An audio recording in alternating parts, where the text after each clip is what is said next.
Olá, capítulo 5, parte 3, parte final do capítulo 5.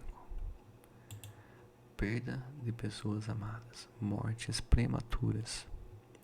Quando a morte ceifa nas vossas famílias, arrebatando sem restrições os mais moços, antes dos velhos costumais dizer: Deus não é justo, pois sacrifica um que está forte e tem grande futuro, e conserva os que já viveram longos anos cheios de decepções. Pois leva os que são úteis e deixa os que para nada mais servem, pois despedaça o coração de uma mãe, privando da inocente criatura, que era toda sua alegria.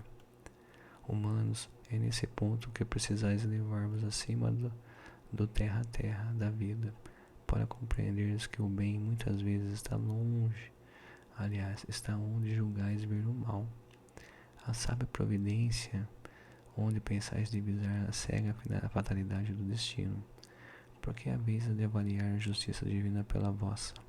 Podeis supor que o Senhor dos mundos se aplique por mero capricho a vos afligir penas cruéis? Nada se faz sem um fim inteligente, e seja o que for que aconteça, tudo tem a sua razão de ser. Se perscrutasseis melhor todas as dores que vos advêm, nelas encontraríeis sempre a razão divina, razão regeneradora, e os vossos miseráveis interesses se tornariam de tão secundária consideração que os atiraríeis para o último plano. Crede-me, a morte é preferível numa encarnação de 20 anos a esses vergonhosos desregramentos que pungem famílias respeitáveis, dilaceram corações de mães e fazem que antes do tempo embranqueçam os cabelos dos pais. Frequentemente a morte prematura é um grande benefício que Deus concede àquele que se vai e que assim se preserva das misérias da vida ou das seduções que talvez lhe acarretassem a perda. Não é vítima da fatalidade aquele que morre na flor dos anos. É que Deus julga não convir que ele permaneça por mais tempo na terra. É uma horrenda desgraça, dizeis, ver cortado o fio de uma vida tão prenhe de esperanças. De que esperanças falais? Das da terra, onde o liberto houvera podido brilhar, abrir o caminho e enriquecer? Sempre essa visão estreita, incapaz de elevar-se acima da matéria. Sabeis qual teria sido a sorte dessa vida ao vosso parecer tão cheia de esperanças? Quem vos diz que ela não seria saturada de amarguras? Desdenhai então das esperanças da vida futura, ao ponto de lhe preferirdes as da vida efêmera que arrastais na terra? Supondes então que mais vale uma posição elevada entre os homens do que entre os espíritos bem-aventurados? Em vez de vos queixardes, regozijai-vos quando praz a Deus retirar deste vale de misérias um de seus filhos. Não será egoístico desejardes que ele aí continuasse para sofrer convosco? Ah, essa dor se concebe naquele que carece de fé e que vê na morte uma separação eterna. Vós, espíritas, porém, sabeis que a alma vive melhor quando desembaraçada do seu invólucro corpóreo. Mães, sabei que vossos filhos bem-amados estão perto de vós. Sim, estão muito perto. Os seus corpos fluídicos vos envolvem, seus pensamentos vos protegem. A lembrança que deles guardais os transporta de alegria. Mas também as vossas dores desarrazoadas os afligem, porque denotam falta de fé e exprimem uma revolta contra a vontade de Deus. Vós que compreendeis a vida espiritual, escutai as pulsações do vosso coração e chamai esses entes bem-amados, e se pedirdes a Deus que os abençoe, em vós sentireis fortes consolações, dessas que secam as lágrimas, sentireis aspirações grandiosas que vos mostrarão o porvir que o soberano Senhor prometeu. Samson, ex-membro da Sociedade Espírita de Paris. Se fosse um homem de bem, teria morrido. Aliás, não é uma questão, é uma afirmação. Se não fosse um homem de bem, teria morrido. Falando de um homem mau que escapa de um perigo, costumai dizer: se fosse um homem bom, teria morrido. Pois bem, assim falando, dizeis uma verdade.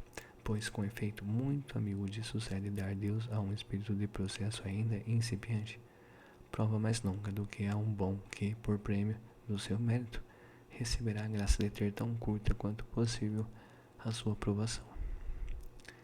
Por conseguinte, quando vos utilizais daquela axioma, não suspeiteis do que proferis uma blasfêmia. Se morre um homem de bem, cujo vizinho é mau homem, logo observais, antes fosse este. Enunciais uma enormidade, é verdade, o pessoal fala mesmo, né?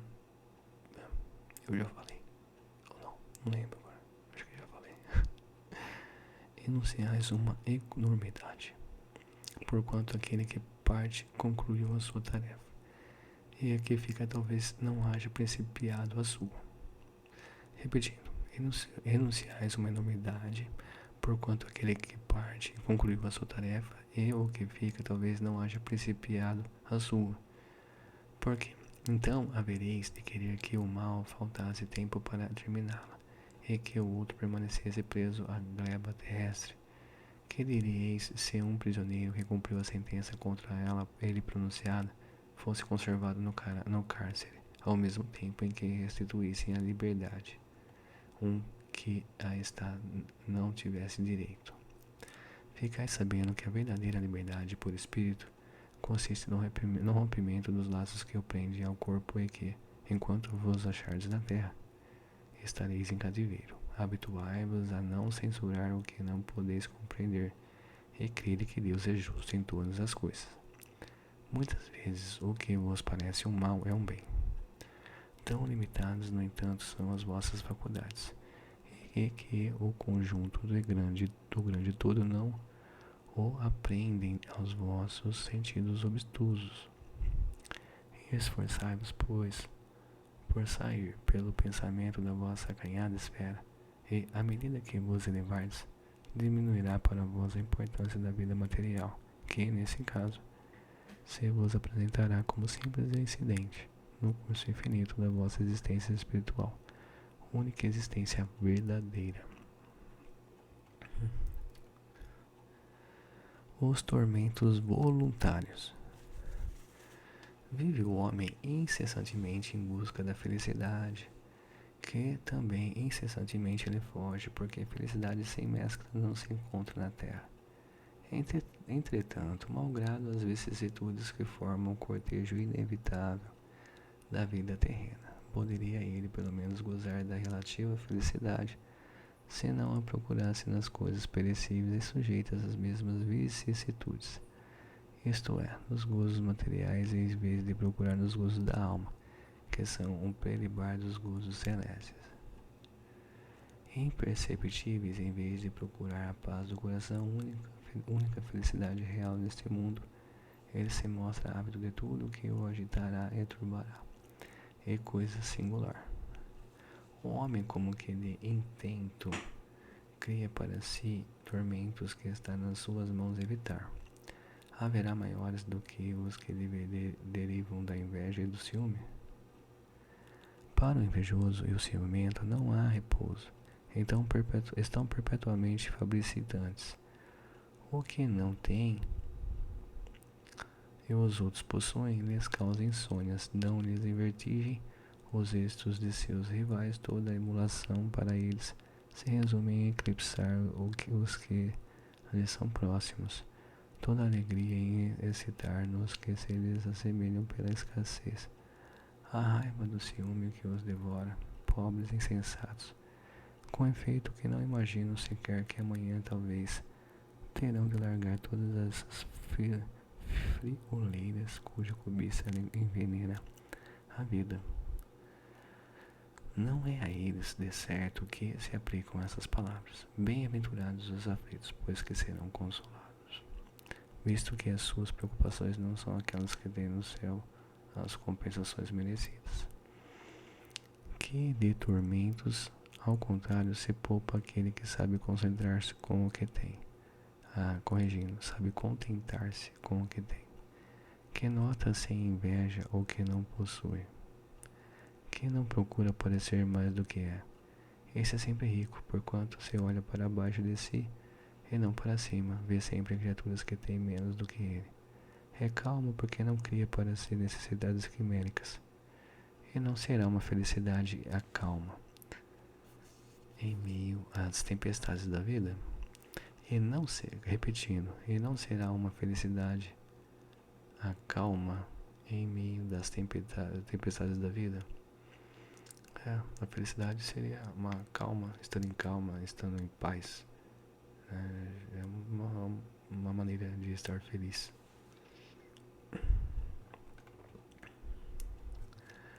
A desgraça real. Toda a gente fala de desgraça, toda a gente já a sentiu e julga conhecer o caráter múltiplo. Venho eu dizer-vos que quase toda a gente se engana em que a desgraça real não é absolutamente o que os homens, isto é, os desgraçados, o supõem.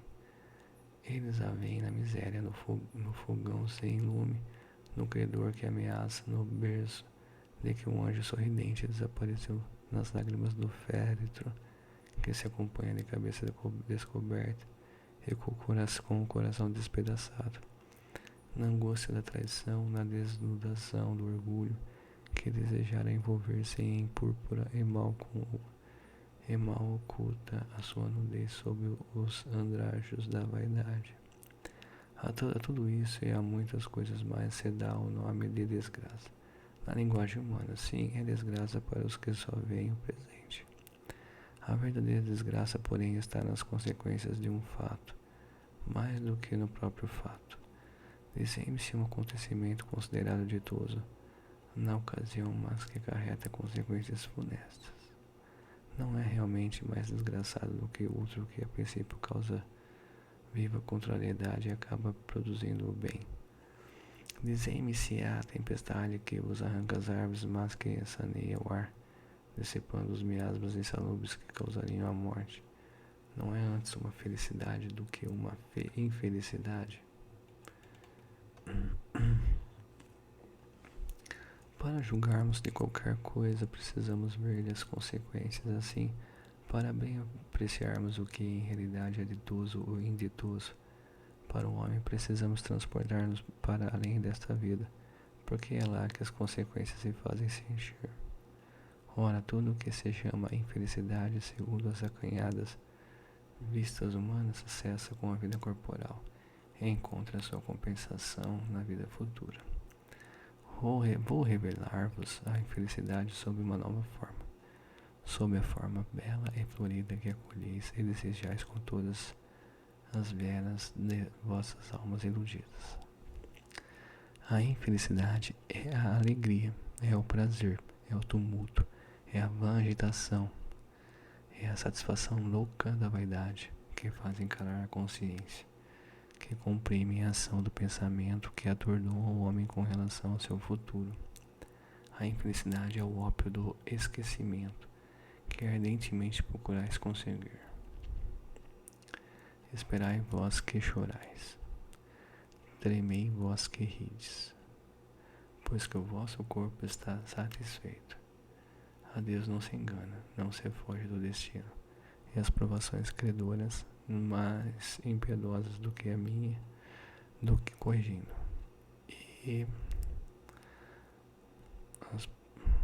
Voltando aqui. E as provações credoras mais impiedosas do que a matilha que a miséria desencadeia, vos espreitam o repouso ilusório para vos emergir de súbito na agonia da verdadeira infelicidade, daquele que surpreende a alma amolentada pela indiferença e pelo egoísmo. Que, pois, o espiritismo vos esclareça e recoloque para vós, sob verdadeiros prisma, a verdade e o erro, tão singularmente deformados pela vossa cegueira. Agireis então como bravos soldados que, longe de fugirem do perigo, preferem as lutas dos combates arriscados à paz que lhes não podem dar glória, nem promoção. Que importa ao soldado perder na refrega armas, bagagens e uniforme, desde que saia vencedor e com glória. Que importa o que tem fé no futuro deixar no campo de batalha da vida a riqueza e o manto de carne, contanto que sua alma entre gloriosa no reino celeste.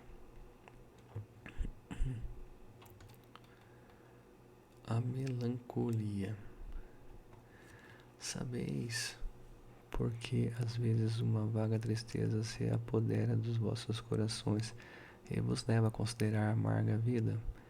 É que vosso espírito aspirado à felicidade e à liberdade se esgosta jungindo ao corpo que lhe serve de prisão. Em vãos esforços para sair dele, reconhecendo inúteis esses esforços, cai no desânimo e como o corpo lhe sofre a influência, torna-vos a lassidão ou abatimento uma espécie de apatia, vos julgais infelizes. Crede-me, resiste com energia a essas impressões que vos enfraquecem a vontade.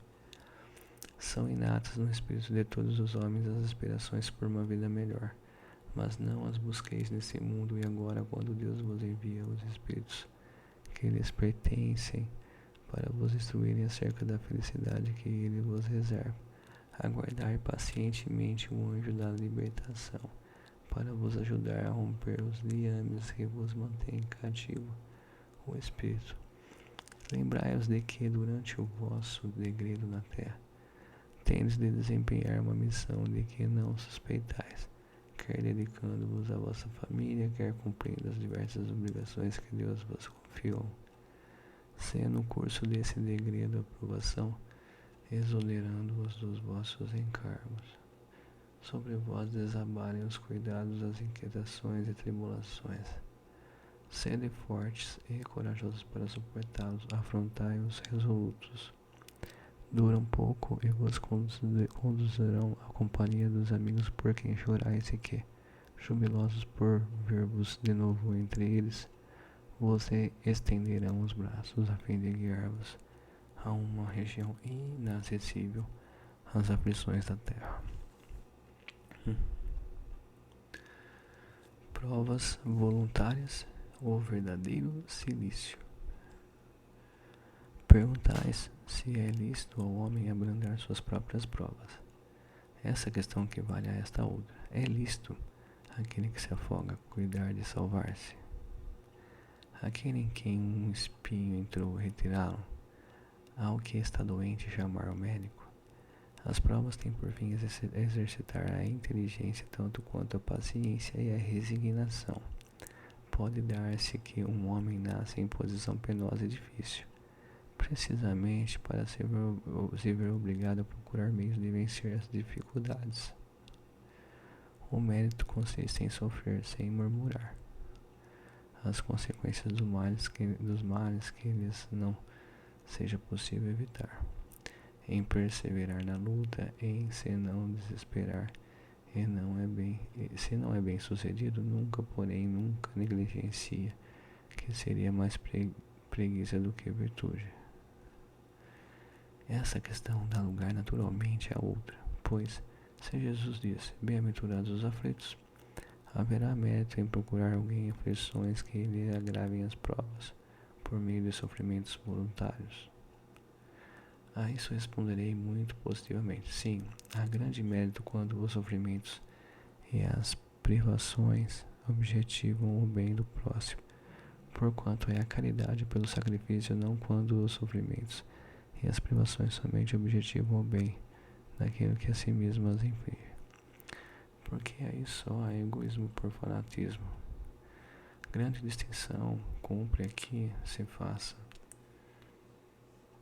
Pelo que vos respeita pessoalmente, contentai-vos com as provas que Deus vos manda, e não lhes aumenteis o volume, já de si por vezes tão pesado.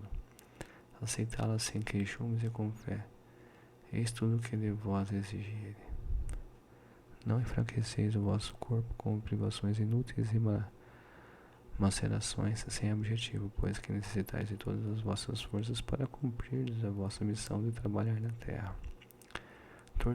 Torturar e martirizar voluntariamente o vosso corpo é contravir a lei de Deus que vos dá meios de o sustentar e fortalecer.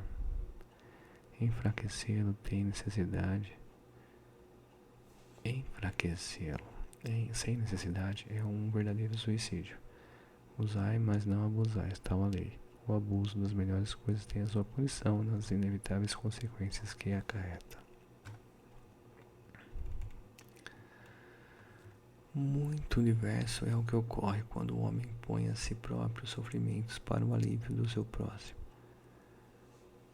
Se suportardes o frio e a fome para aquecer e alimentar alguém que precise ser aquecido e alimentado, e se o vosso corpo disso se ressente, fazei um sacrifício que Deus abençoa. Vós que deixais os vossos aposentos perfumados para irdes amansar da infecta levar a consolação.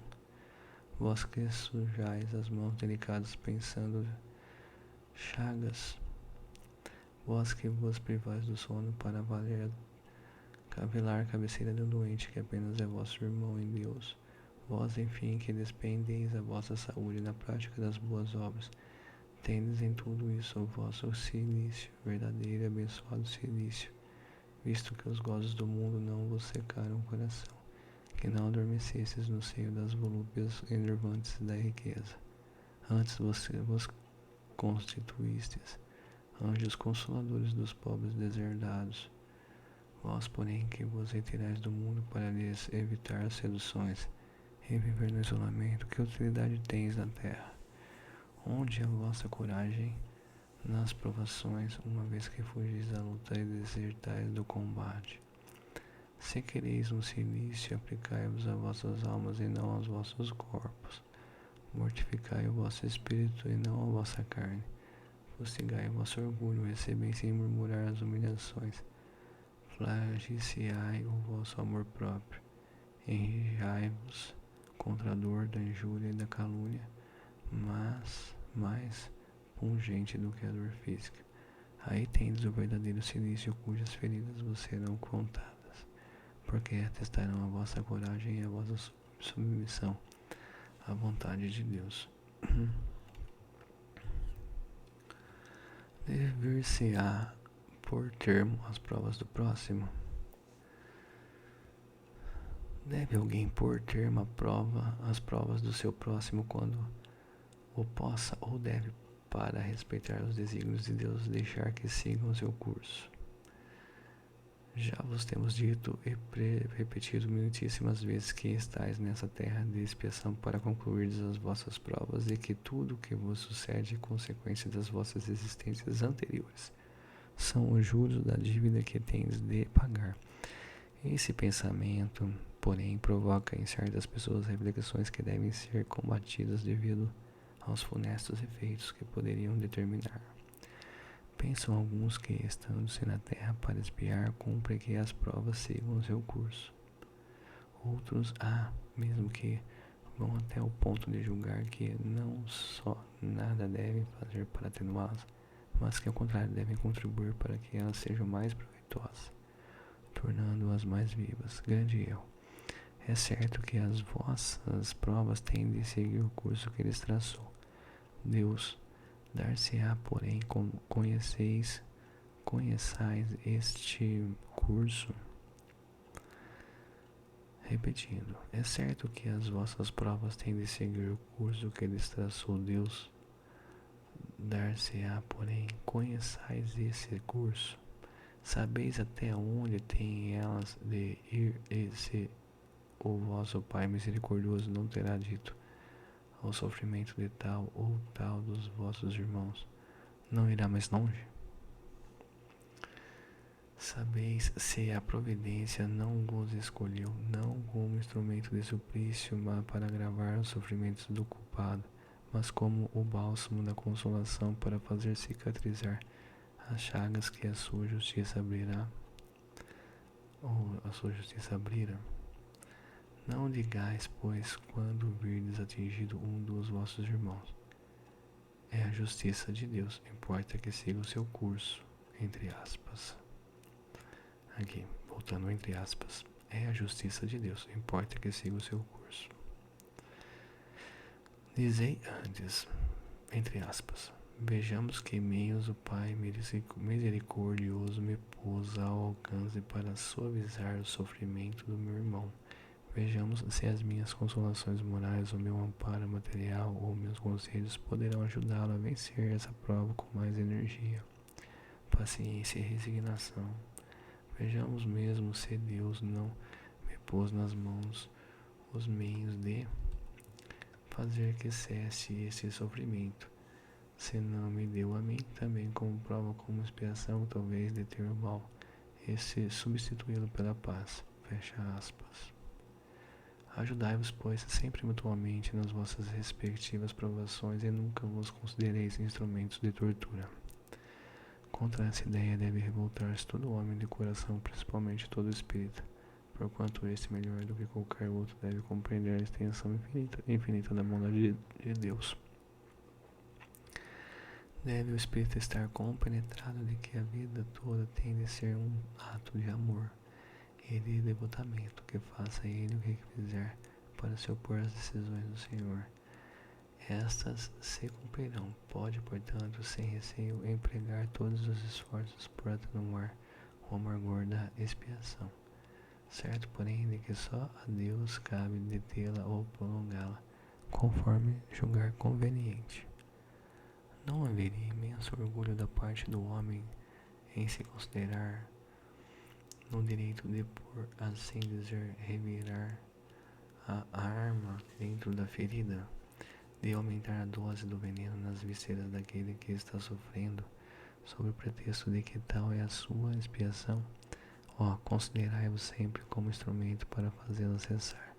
Resumindo, todos vós estáis na terra para expiar, mas todos, sem exceção, deveis esforçar-vos por abandonar a expiação dos vossos semelhantes, por abrandar a expiação dos vossos semelhantes, de acordo com a lei de amor e caridade. Ou seja, uma pessoa está sofrendo. Se eu for lá e fazer ela sofrer mais ainda, eu estou ajudando ela a pagar o karma dela mais rápido? Não. Não é para fazer isso. Se puder ajudar a abrandar o karma, a dor, o sofrimento, aí sim. Não para ir lá e prejudicar ainda mais, né? Com a desculpa de que está ajudando ela a eliminar o karma com maior rapidez. Será ilícito abreviar a vida de um homem repetindo. Será lícito abreviar a vida de um doente que sofra sem esperança de cura? Um homem está agonizante, presa de cruéis sofrimentos. Sabe-se que seu estado é desesperador. Será lícito poupar-lhe alguns instantes de angústias, apressando-lhe ao fim? Quem vos daria o direito de prejulgar os desígnios de Deus? Não pode ele conduzir o homem até a borda do fosso para daí o retirar a fim de fazê-lo voltar a si e alimentar ideias diversas das que tinha? Ainda que haja chegado ao último extremo ou moribundo, ninguém pode afirmar com segurança que ele haja suado a hora derradeira. A ciência não se terá enganado nunca em suas previsões? Sei bem haver casos que se podem com razão considerar desesperadores, mas se não há nenhuma esperança fundada de um regresso definitivo à vida e à saúde, existe a possibilidade atestada por inúmeros exemplos de o doente, no momento mesmo de exalar o último suspiro, reanimar-se e recobrar por alguns instantes a faculdade. Pois bem, essa hora de graça que lhe é concedida pode ser de grande importância. Desconheceis as reflexões que seu espírito poderá fazer nas convulsões da agonia, e quantos tormentos lhe pode poupar um relâmpago de arrependimento. O materialista que apenas vê o corpo e em nenhuma conta tem a alma é inapto a compreender essas coisas. O espírita, porém, que já sabe o que se passa no além-túmulo, conhece o valor de um último pensamento. Minorai os derradeiros sofrimentos quanto puderdes, mas guardai-vos de abreviar a vida, ainda que de 1 minuto, porque esse minuto pode evitar muitas lágrimas no futuro.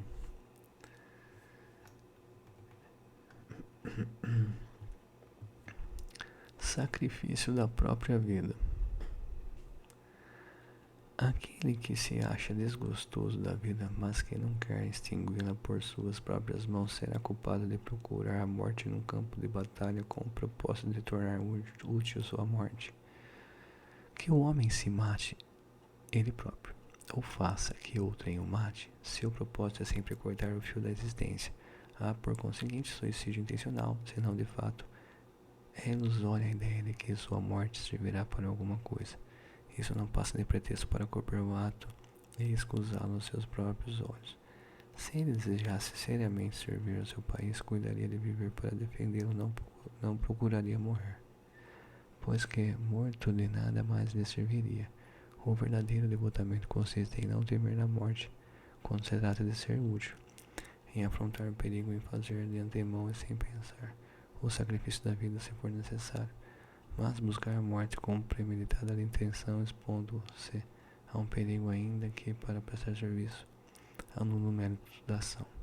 Se o homem se expõe a um perigo iminente para salvar a vida de um de seus semelhantes, sabendo de antemão que sucumbirá, pode o seu ato ser considerado suicídio? Desde que no ato não entre a intenção de buscar a morte, não há suicídio, e sim apenas devotamento e abnegação. Embora também haja certeza de que morrerá, mas quem pode ter essa certeza? Quem poderá dizer que a providência não reserva um inesperado meio de salvação para um momento mais crítico? Não poderia ele salvar mesmo aquele que se achasse diante da boca de um canhão? Pode muitas vezes dar-se que ela queira levar ao extremo limite a prova da resignação e, nesse caso, uma circunstância inopinada desvia o golpe final. Proveito dos sofrimentos para outrem. Os que aceitam resignados os sofrimentos por submissão à vontade de Deus e tendo em vista a felicidade futura, não trabalham somente em seu próprio benefício, poderão tornar seus sofrimentos proveitosos a outrem. Podem esses sofrimentos ser de proveito para outrem material e materialmente, se pelo trabalho, pelas privações e pelos sacrifícios que tais criaturas se imponham, contribuem para o bem-estar material de seus semelhantes. Moralmente, pelo exemplo que eles oferecem de sua submissão à vontade de Deus. Esse exemplo do poder da fé espírita pode induzir os desgraçados à resignação e salvá-los do desespero e de suas consequências funestas para o futuro. Pois bem, então aqui terminamos o capítulo 5 do Livro dos Espíritos de Allan Kardec. Até uma próxima.